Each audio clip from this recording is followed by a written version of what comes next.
Afin d'obtenir l'accès et la participation équitable des femmes et des filles à la science, l'Assemblée générale des Nations unies a proclamé en 2015 le 11 février comme Journée internationale des femmes et des filles de science. À cette occasion, nous accueillons 3 invités, 3 chercheuses à l'Université de Liège, qui vont vous partager leurs réflexions, leur parcours et leurs regards complémentaires pour échanger ensemble sur cette thématique et en décrypter les enjeux. Je suis Julie Louis du service de communication de l'Université de Liège. Bienvenue à toutes et à tous pour ce nouvel épisode de Réflexion.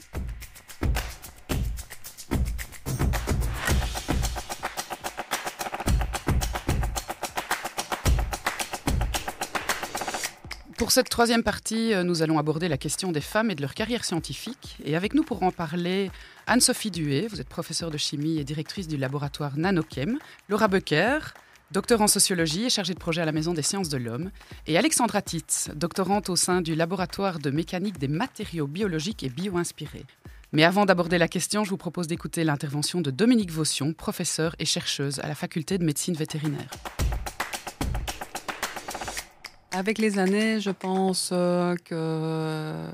j'espère que les femmes vont réussir à mieux s'insérer dans les postes à pouvoir. Je pense qu'avec les années, on accepte plus que les hommes, comme les femmes d'ailleurs, parlent du fait qu'ils ont des enfants et que c'est une part qui compte dans leur vie professionnelle, donc qu'on doit tous essayer de gérer à la fois la vie familiale et la vie professionnelle. C'est vrai que peut-être qu'en tant que femme, on a plus difficile à accéder à des postes de pouvoir ou des postes académiques. Pourtant, je pense que dans la majeure partie des cas, en tout cas quand je vois dans mon entourage, la femme, malgré ses charges professionnelles importantes, reste quand même la personne qui fait aussi tourner la vie de famille. Donc oui, on a réellement 2 métiers, même si quand on est fort pris par notre recherche, le métier de la famille commence peut-être un petit peu plus tard que la moyenne. Mais ça nous occupe aussi pleinement. Alors Anne-Sophie Duhé, vous êtes directrice de laboratoire et à la tête d'une équipe. Vous êtes engagée dans beaucoup de projets scientifiques. Vous venez d'ailleurs de recevoir un financement européen assez important pour continuer vos recherches. Comment on allie une carrière scientifique et une vie de famille ? Alors c'est vraiment pas évident. Dans mon cas, d'autant plus que mon mari fait le même métier. Donc, on doit vraiment concilier nos agendas bien à l'avance. On ne peut pas partir en conférence quand on veut. Il faut qu'on s'assure que l'autre soit là quand l'un veut partir en conférence. Donc, c'est très compliqué. Pour les réunions aussi, il faut que l'un des deux puisse aller chercher notre fils à la garderie, à l'école. Donc, il faut qu'on s'arrange constamment. Donc, ce n'est pas évident d'un point de vue logistique, mais je pense qu'on s'en sort très bien. On a réussi à avoir un formidable équilibre. Et j'ai aussi la chance d'avoir des collègues au département qui sont compréhensifs, qui savent aussi ce que c'est. Et donc, j'ai aucun problème de ce côté-là. Quand je dois partir plutôt chercher mon fils, on ne met pas les réunions à ce moment-là. Et je gère aussi pas mal de choses à distance quand je dois rentrer plus tôt à la maison. Mais après, je me connecte et je gère aussi une part de mon labo à distance en discutant avec mes doctorants, mes post-docs à distance. Et donc, au final, je pense que j'ai réussi à avoir un bon équilibre entre ma vie de famille et ma vie professionnelle. Laura Becker, vous êtes docteur en sociologie, vous travaillez au Lantic, au sein d'HEC, à la faculté des sciences sociales. Vous êtes également chargée de projet à la Maison des sciences de l'homme. Beaucoup de choses à faire, un agenda vraiment bien chargé. On peut dire que vous n'êtes pas tout à fait au milieu de votre carrière de chercheur, mais qu'est-ce qui vous motive finalement à continuer ? Je pense que la réponse est un peu dans la multiplicité des casquettes professionnelles que vous évoquiez juste avant, qui est quelque chose qui me stimule beaucoup. Donc j'ai besoin, je pense justement pendant la thèse, j'ai travaillé sur le même sujet pendant assez longtemps. Et donc une fois que je suis sortie de la thèse, j'avais envie d'explorer d'autres possibles. Et donc c'est à travers, je dirais, la mise en lien des 3 missions de l'université, donc l'enseignement, la recherche, mais aussi la citoyenneté, que j'ai trouvé là un certain équilibre. Et c'est ça qui me donne envie d'avancer, c'est vraiment de voir finalement les liens qui tissent ces 3 missions à travers mes différentes casquettes professionnelles et qui permettent de me renouveler et d'aborder sans cesse des nouveaux sujets, de rencontrer des nouvelles personnes, des nouveaux échanges. Et voilà, un petit peu ce qui m'anime. Et dans ces cas-là, la vie à côté, la vie de famille, si on peut en parler, voilà, Oui. c'est quelque chose qu'on postpose pour justement mieux s'asseoir dans une carrière scientifique? Alors, je ne sais pas si c'est quelque chose que l'on postpose de façon générale, mais dans mon cas plus particulier, ça a été le cas, dans le sens où j'en riais souvent au moment de la thèse en disant, voilà, c'est mon bébé, quoi. J'ai accouché d'une thèse. Et puis, j'avais aussi un peu une vision de l'après-thèse comme quelque chose de beaucoup plus libre au niveau de mon horizon professionnel. Et finalement, la multiplicité des casquettes que j'ai endossées rendent parfois ce quotidien plus compliqué, parce que j'ai aussi des missions en soirée, d'animation de débat, de rencontres aussi. Et donc, au-delà de se libérer, l'horizon, c'est, je dirais, plus complexifié encore. Et donc, c'est vrai que la question de la conciliation vie privée et professionnelle est une réelle question qui, dans mon cas, je dirais, se traduit dans une prépondérance de la vie professionnelle, quoi. C'est quelque chose que j'ai tendance à beaucoup investir et qui me réalise beaucoup. Mais il est vrai que c'est un fil rouge ou une ligne rouge, pour ce cas-ci, à laquelle il s'agit de prêter attention, quoi, pour ne pas tomber dans un registre de non-réalisation ou de frustration. Donc c'est un point d'attention que j'ai. Alexandra Titz, vous êtes jeune chercheuse, en fin de doctorat, donc on va accoucher de ce bébé. Voilà, vous êtes ingénieur, vous arrivez à la fin de cette thèse de doctorat et donc de ce début de carrière scientifique. J'ai envie de vous demander, stop ou encore ? Alors, c'est pas du tout une question évidente et c'est sûr que la fin de thèse, ça apparaît un peu comme... Voilà, il y a eu la fin des études où on a décidé de rester dans l'université, de rester dans ce cocon. Et puis quand la fin de thèse arrive, on se dit « Oh là là, là c'est les vraies questions, il faut se décider pour de bon sur ce qu'on va faire. » Et donc c'est beaucoup de questionnements. Et donc j'ai un petit peu décidé de ne pas répondre tout de suite puisque je pars en voyage en Asie pour essayer de trouver des réponses. Mais pour l'après, pour le retour, c'est sûr que là, il y aura des décisions à prendre. Et j'ai pas encore toutes les réponses. Mais ce que je trouve qui est difficile, en fait, et probablement que ça a peut-être sa place dans la discussion qu'on a aujourd'hui, c'est que j'ai finalement peu de personnes à qui me référencer pour m'imaginer des futurs possibles. Et ça, je trouve que ça rend le questionnement beaucoup plus difficile. C'est-à-dire que j'ai pas beaucoup, en fait, dans mon métier d'ingénieur, en tout cas, j'ai pas beaucoup de représentation de femmes, parce que, voilà... il y en a très très peu. Donc moi, sur mes 4 années de thèse, j'ai collaboré de manière très proche avec 8 personnes qui n'étaient que des hommes. Donc c'est assez cocasse parce que toutes mes publications, c'est toujours 9 co-auteurs, dont 8 hommes. Donc voilà, c'est difficile. Et des représentations, il y en a, mais elles sont peu nombreuses. Et voilà, quand il y en a, c'est vrai que c'est aussi parfois des personnes qui sont mises en avant parce qu'elles réussissent extrêmement bien. Et donc, il y a des rôles modèles, mais ils sont souvent inaccessibles parce que c'est des personnes qui réussissent excessivement bien. Et donc, ça donne un peu cette impression qu'il y a une place pour toi, oui, mais si tu es extrêmement brillante. Et justement, au niveau du genre, le fait d'être une femme dans ce monde d'hommes, ça pourrait rebuter à la volonté de persévérer dans une carrière scientifique. Est-ce que vous sentez qu'il y a peut-être des freins à ce que vous puissiez, continuer dans une carrière scientifique ? Je ne sais pas si c'est des freins. Je pense qu'il y a... S'il y a de la volonté, on peut tout faire, et ça, j'en doute pas.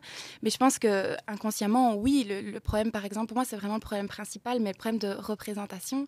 Mais c'est un frein qui est peut-être inconscient, mais c'est vrai que c'est difficile de se projeter et de s'imaginer continuer une carrière quand finalement on n'a pas telle et telle personne qui ressemble à ce qu'on voudrait accomplir et qu'on pourrait suivre.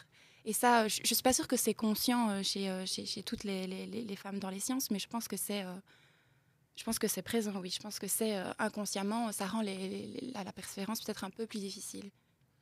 Mais la question des obstacles et des aides que vous avez pu avoir, je pense à vous, Laura Becker, notamment, pour pour justement asseoir ces différentes casquettes donc, que vous gérez aujourd'hui. Est-ce que vous avez senti, parce que vous êtes une femme, que c'était plus difficile ou pas ? C'est une très bonne question. Je n'ai pas forcément senti que c'était plus difficile, mais en tout cas, j'ai senti à travers le regard extérieur que j'assumais pas ce rôle féminin d'être maman, justement, ou de prendre soin je dirais, très pratiquement parlant, hein, de la maison, des tâches qu'on associe assez classiquement aux femmes. Et donc, cette image de femme fort investie dans le travail m'a parfois été fort questionnée, en tout cas. C'est plutôt le regard externe qui m'a plutôt poussé dans ce genre de questionnement. Qui, moi, ne m'apparaissait pas de façon évidente, parce que j'ai l'impression que, entre guillemets, tout va bien. Je me réalise dans mon travail et dans ma vie. Et c'est plutôt le regard extérieur, je dirais, qui me fait poser les questions qui me font réfléchir. Et vous, Anne-Sophie Duet, qui êtes à un stade plus avancé de carrière, on va dire, vous êtes à un stade un peu plus mature et plus mûr de votre carrière. Si on revient, parce que la question des femmes et la présence des femmes et des filles dans les sciences, dont cette journée célèbre finalement l'existence, mais on se pose la question de, je ne sais pas, il y a 10, 15, 20 ans, ça s'est passé comment ? Il y avait vraiment un regard différent ? Je pense que oui, même si moi je n'ai jamais vraiment eu de difficultés, j'ai jamais senti aucun aspect négatif parce que j'étais une femme. Mais malgré tout, je n'ai pas mal pris, mais quand j'ai commencé ma thèse, donc à ce moment-là, on était tout au début des années 90, et mon promoteur de thèse, dès que je suis arrivée, m'a mis en garde en disant « hors de question de tomber enceinte pendant la thèse ». Donc j'étais prévenue. Et ça ne m'a même pas choquée parce que du coup, c'était à ce moment-là, ça semblait normal. Mais aussi parce que moi, je ne concevais pas non plus d'avoir un enfant pendant ma thèse. Parce que la thèse, il faut s'investir, j'estimais, à fond. Et donc, du coup, il n'y avait pas la place pour autre chose. Et je pense que je n'aurais pas pu faire ma thèse correctement si j'avais eu un enfant. Mais voilà, le contexte était quand même celui-là. Puis, dans mes différents post-docs, je suis partie à l'étranger, etc. Et ça s'est toujours bien passé. Et c'est moi-même qui ai post-posé en disant « c'est pas le moment d'avoir un enfant ». Et j'estimais qu'il fallait que avant de fonder une famille, il fallait que j'ai, disons, un poste plus ou moins stable. Donc ensuite, je suis allée à Louvain, je suis allée en Allemagne et j'ai jamais ressenti, disons, d'aspect négatif par rapport au fait que j'étais une femme. Et puis, quand je suis arrivée à Liège, c'était pour fonder un nouveau laboratoire. On m'a fait entièrement confiance et là aussi, ça s'est très bien passé. Et c'est seulement à ce moment-là que j'ai eu mon fils, en fait. Et au final, je collabore. Toutes mes collaborations, en fait, sont masculines. Au sein de mon département, là, on est plusieurs femmes. Mais à l'extérieur, j'ai énormément de collaborations à l'étranger et ce sont que des hommes. Et ça se passe très bien. Il y a des milieux qui restent très masculins. Et alors, je ne connais pas exactement la proportion dans mon domaine, mais ça reste un milieu très, très masculin. Aussi, sans doute moins que chez les ingénieurs, mais malgré tout, c'est un milieu très masculin. Donc il y a des stéréotypes qui restent quand même au niveau de certaines professions, au niveau de certains domaines. En ingénieur, si on peut citer en faculté des sciences appliquées, il y a Montefiore, l'Institut de Montefiore, donc les ingénieurs informaticiens, oui. Je pense qu'il y a 10% de femmes. Et donc, est-ce que c'est quelque chose qui, selon vous, Alexandra, justement, on peut vraiment conditionner le fait ou pas? Vous disiez tout à l'heure que les modèles sont rares. Et est-ce que vous pensez que ça constitue un frein, en fait, pour de futures jeunes chercheuses, des jeunes qui voudraient se lancer dans des carrières scientifiques, dans des domaines qui restent encore si calqués masculins? Je pense que c'est vraiment en fonction de la personnalité de chacun et chacune, mais je pense que c'est certain que pour certaines, se tourner vers un milieu où, en fait, il n'y a personne qui te ressemble, ça questionne, quoi. Et c'est marrant qu'on mentionne l'informatique, parce que ça, je pense que c'est vraiment encore pire, entre guillemets, que l'aspect ingénieur. Donc, ce qui est ingénieur informatique et informatique, c'est vraiment extrêmement masculin. Je pense que c'est du 90-10%. Et alors, c'est marrant parce que dans un podcast, du coup, je pense que je l'ai mentionné, ça s'appelle Les couilles sur la table, de Binge Audio, qui est animé par Victoire Toyon.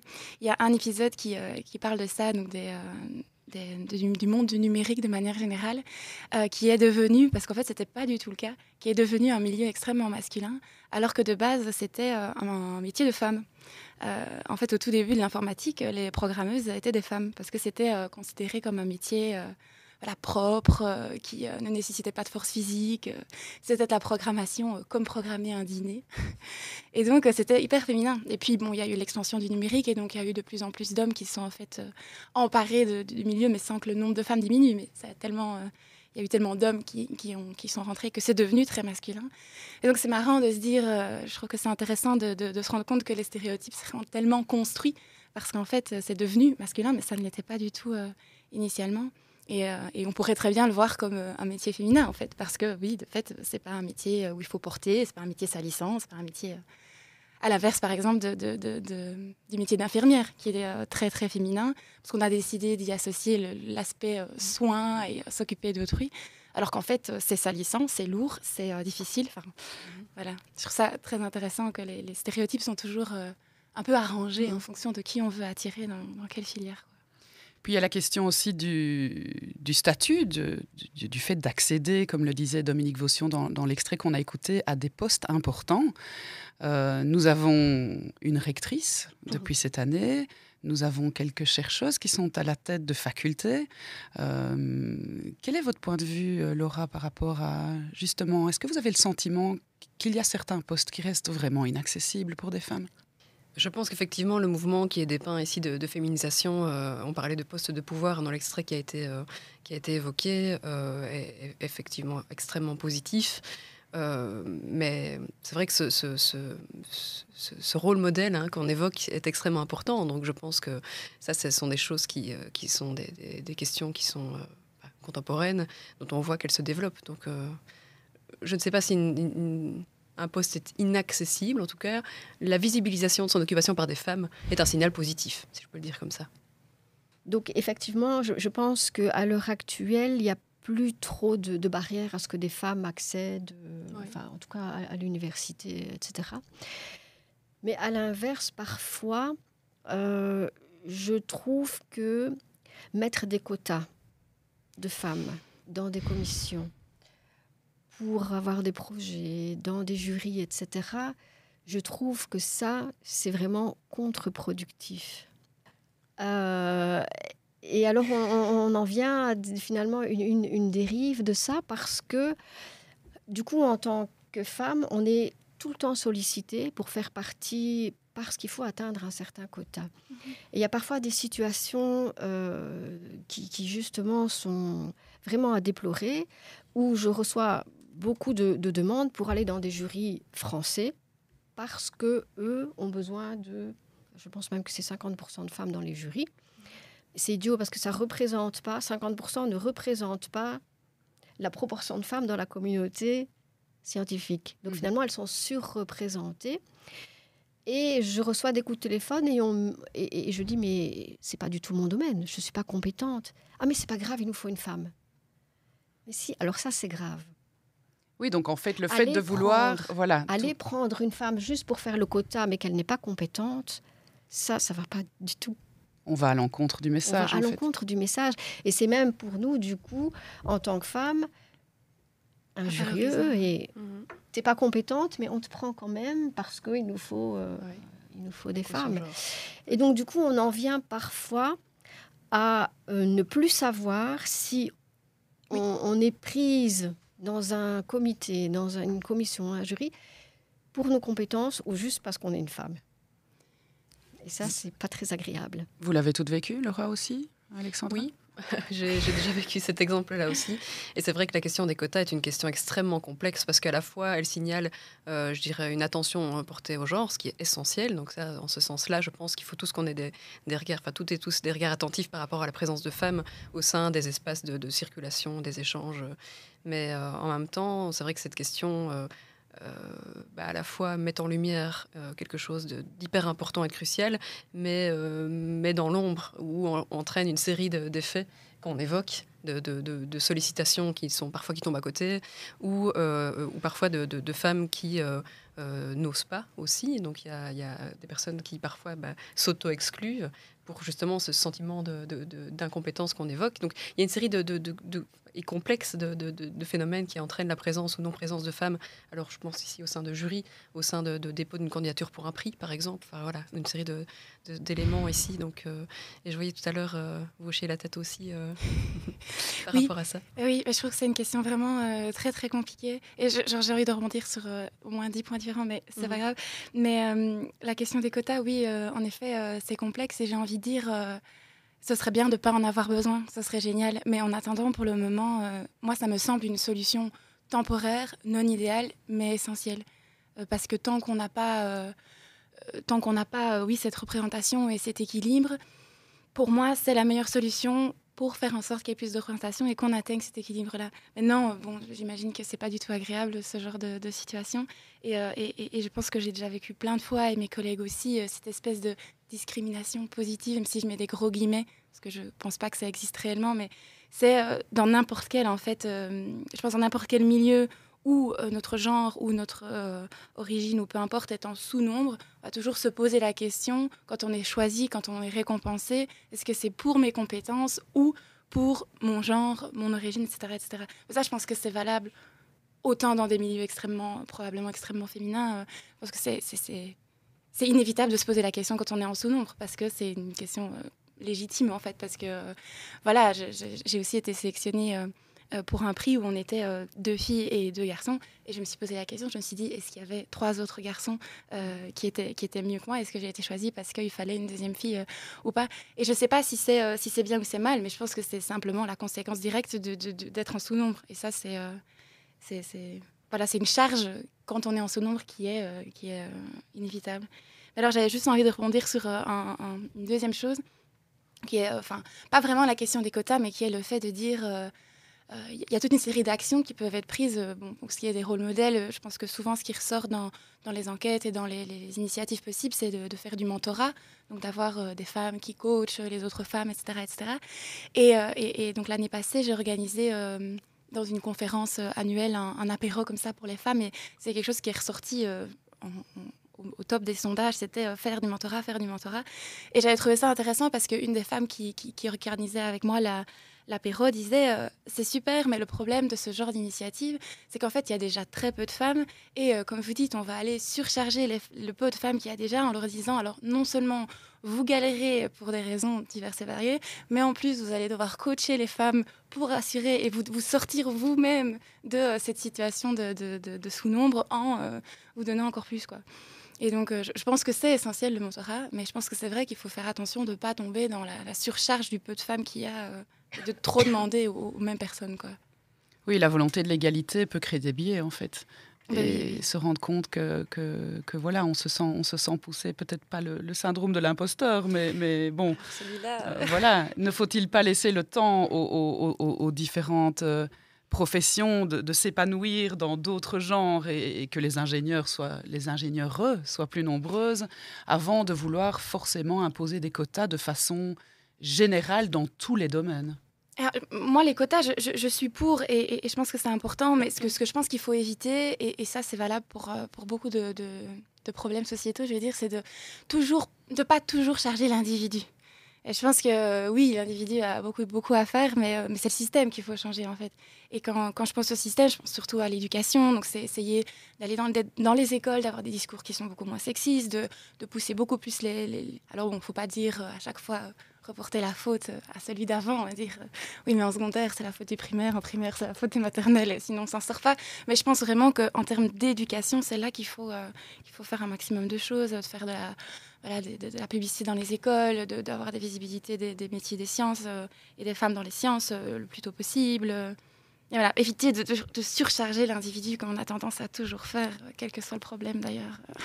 Le regard d'Anne-Sophie Duvet, peut-être, sur justement l'évolution de l'accès des femmes aux carrières scientifiques. Vous notez une évolution positive ? il y a quand même une évolution positive, surtout au niveau du regard des collègues masculins. C'est surtout ça qui a changé. Comme je le disais, j'ai jamais vraiment senti de barrière tout au long de ma carrière et j'ai jamais voulu être là où je suis actuellement. C'était pas un choix prédéterminé. Je serai prof et je dirigerai un labo, jamais.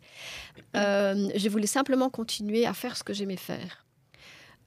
J'ai toujours voulu faire la chimie, j'ai toujours voulu faire de la recherche parce que déjà toute petite, je voulais comprendre le monde qui m'entoure, vraiment comprendre le pourquoi du comment. Et donc, j'ai commencé des études scientifiques et puis un doctorat parce que je voulais vraiment faire la recherche. Et puis, c'était en fonction des opportunités, des places qui pouvaient s'ouvrir. Et voilà, et j'ai atterri à Liège avec la mission de créer un nouveau labo à partir de rien. Ça m'a fait très peur au début, mais voilà, à ce moment-là, c'était la possibilité que j'avais, ou sinon ça coinçait un peu à Louvain. Donc, je me dis, bon, tant pis, j'y vais, je fonce. J'avais pas de modèle en fait. On a parlé de modèle, j'avais aucun modèle. Je voulais juste continuer à faire ce que j'aimais. Et ça s'est fait naturellement. J'ai construit mon labo, j'ai été chercher l'argent avec des projets. Et voilà. Mais je pense qu'effectivement, donc j'ai jamais eu d'obstacle, mais le regard vraiment a changé. Des collègues masculins qui prennent beaucoup plus en considération. Voilà, comment va ton fils, comment ça se passe, qui prennent des nouvelles de la famille. On parle beaucoup plus famille sur le lieu du travail que ce qu'on ne faisait avant. Et donc ça a vraiment changé, je pense. Laura Becker, vous pensez que des journées comme celle-ci, qui a été proclamée finalement qu'en 2015, sert à donner un regard justement plus positif des filles à l'accès à des carrières scientifiques en tant que femme? Oui, tout à fait. Je pense des initiatives comme celle d'aujourd'hui, comme celle de nourrir des pages Wikipédia avec des figures féminines aussi, des scientifiques. Ce genre d'initiative permet à la fois de visibiliser, et je pense que ce n'est pas rien, et aussi parfois d'ouvrir une boîte noire. On n'imagine pas les carrières en fait des femmes qui nous entourent ou un peu ce qui les a... lancer la volonté de poursuivre ce que vous aimiez, vous le disiez. Dans mon cas aussi, c'est ça que je trouve ça marrant, c'est parce que moi non plus, j'ai pas décidé un jour, en me levant le matin, de devenir la personne que je suis aujourd'hui et donc ici de travailler à l'université, mais c'est bien plus une série d'opportunités qui ont fait que. Et donc, en discutant avec certaines de mes collègues, on se disait parfois la même chose, quoi. C'est parfois les opportunités qui se sont mises, c'est pas toujours un choix qui partait depuis le départ.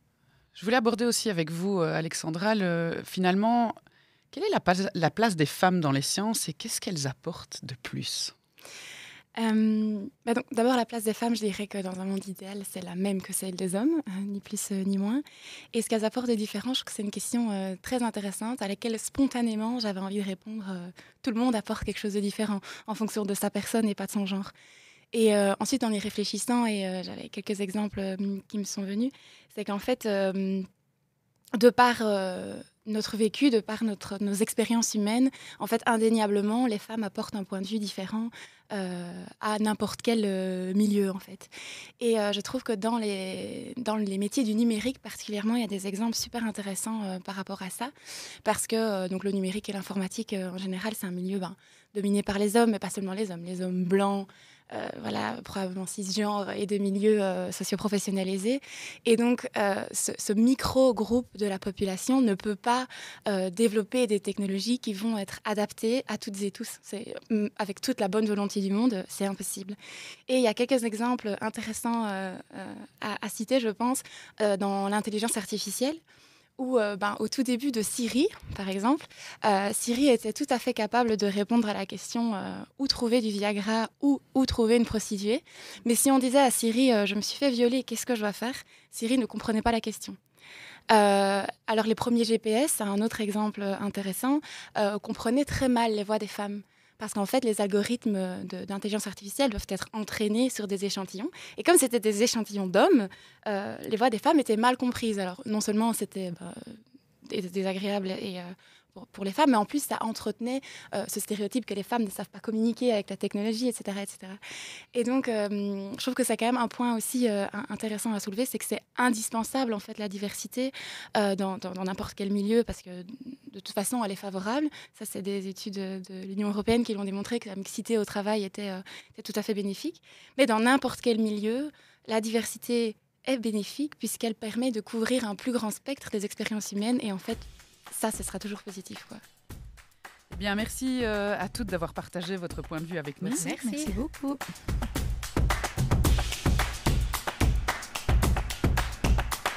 Vous écoutiez un épisode du podcast Réflexion, une série proposée par le service de communication de l'Université de Liège. Retrouvez l'ensemble des podcasts de l'Université de Liège sur le site podcast.uliege.be ainsi que sur toutes les plateformes habituelles. À bientôt! Vous avez une remarque ou une suggestion ? N'hésitez pas à nous contacter en envoyant un email à l'adresse diffusion@uliege.be.